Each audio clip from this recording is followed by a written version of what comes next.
Baik, terima kasih. Ini ada pertanyaan tentang membaca Al-Quran di kuburan atau di pemakaman saat ziarah kubur. Baik, untuk membaca Al-Quran saat ziarah kubur itu tidak kita jumpai dari Nabi maupun para sahabat Rasulullah SAW.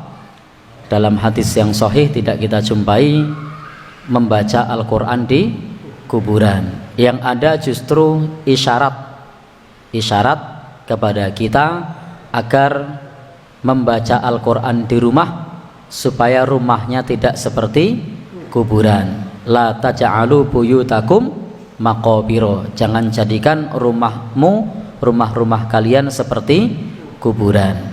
Jadi Nabi ketika menganjurkan para sahabat membaca Al-Quran, Nabi mengatakan jangan jadikan rumah-rumahmu seperti kuburan. Disinilah kemudian bahwa membaca Al-Quran di kuburan ini hukumnya makruh. Membaca Al-Quran di kuburan ini hukumnya makruh. Meskipun kalau kita mencari pendapat para ulama yang membolehkan, ada. Contohnya misalnya Imam An-Nawawi di dalam Al-Adhkar itu menyebutkan bahwa salah satu yang dianjurkan ketika ziarah kubur itu adalah membaca Al-Quran. Tetapi memang pendapat beliau itu tidak menyertakan dalil membaca Al-Quran di kuburan. Dan dalam hal ini kita memilih pendapat bahwasanya tidak disyariatkan membaca Al-Quran di kuburan, lebih dekat kepada hukum makruh, Tetapi kalau kita mau membaca Al-Quran, maka bisa membaca Al-Quran di rumah. Silahkan kalau di rumah mau membaca Al-Quran. Nah, di kuburan apa yang bisa kita lakukan? Kita bisa mendoakan. Jadi kita bisa mendoakan orang yang meninggal dunia tersebut agar mendapatkan ampunan dari Allah. Atau kalau orang tersebut baru dikuburkan, maka kita bisa memohonkan kepada Allah keteguhan. Allahumma tsabbithu, ya Allah berikan keteguhan kepadanya. Maka minimal ketika mengantarkan jenazah di pemakaman, yang bisa kita baca adalah Allahumma gfir lahu, Allahumma tsabbithu, ya Allah ampuni dia, ya Allah teguhkan dia.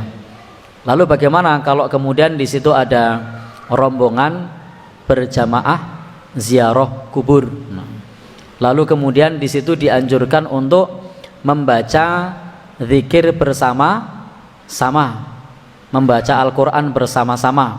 Insya Allah di negeri kita ini dalam hal perbedaan pendapat, saling menghormati, berlapang dada itu sudah biasa. Jadi dalam dunia nyata di negeri kita ini sudah terbiasa berlapang dada dengan perbedaan pendapat. Maka kalau pendapat kita tidak membaca Al-Quran di situ, biarkan saja saudara kita yang lain membaca, sementara kita tidak membaca. Insya Allah dalam hal ini berlapang dada sudah biasa. Itu di dalam dunia nyata. Yang kadang garang itu kalau di sosmed. Nah, kalau di sosmed itu perbedaan pendapat itu seolah-olah menjadi sesuatu yang diperuncing, diperdebatkan, timbul cacian makian. Tapi dalam dunia nyata saya tidak menjumpai cacian makian itu.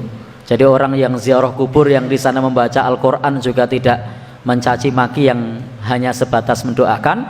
Orang yang mendoakan juga tidak mengatakan kepada orang yang membaca Al-Quran dengan tuduhan-tuduhan miring.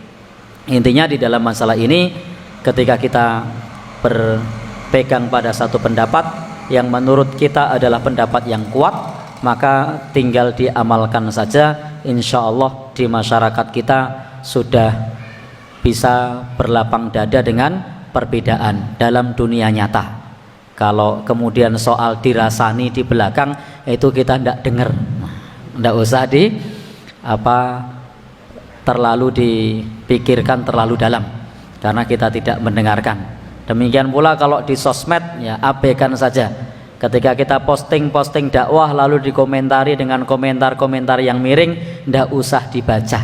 Nah, termasuk ini postingannya apa yang ada di sosmed yang diposting oleh admin, oleh relawan ini, saya pribadi cenderung untuk tidak membaca komentarnya, sehingga dikomentari apa ya saya tidak tahu. Kenapa? Karena memang kadang-kadang seseorang itu mengungkapkan sesuatu lewat tulisan itu lebih mudah, lebih diungkapkan dengan unek-uneknya, semua bisa diungkapkan tanpa berpikir panjang.